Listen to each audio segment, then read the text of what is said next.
Grace and peace, beloved. I'm Dr. William H. Myers, Professor of New Testament and Black Church Studies at Ashland Theological Seminary in Ohio, and Senior Pastor of the New Mount Zion Baptist Church in Cleveland. I bring you the word for today from John chapter 12, verse 8.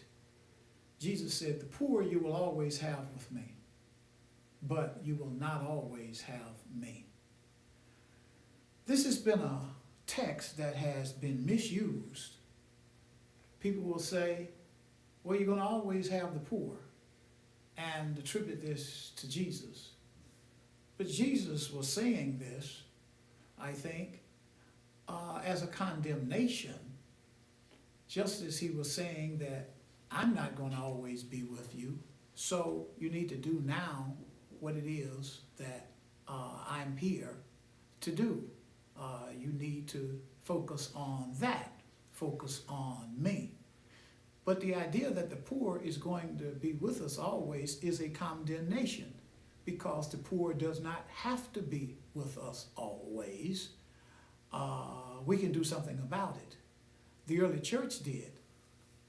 It was said in the early church in the book of Acts, chapter 2, verse 42 to 47, and verses 4, 32 to 37, that because of what the church did, there was no poor among them.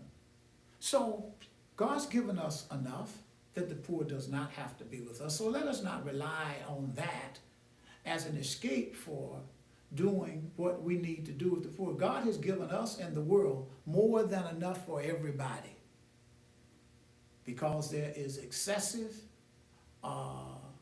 need over against excessive exploitation in our world, over against greed. That's why there are some that are poor and some that are well off, who have far more than they need. We can do better.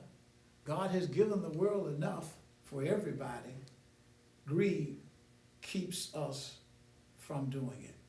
Let that be the word, not the word, well, the poor is just going to be among you. What do you choose to do about the poor that is among us? Do something today for those who are less fortunate.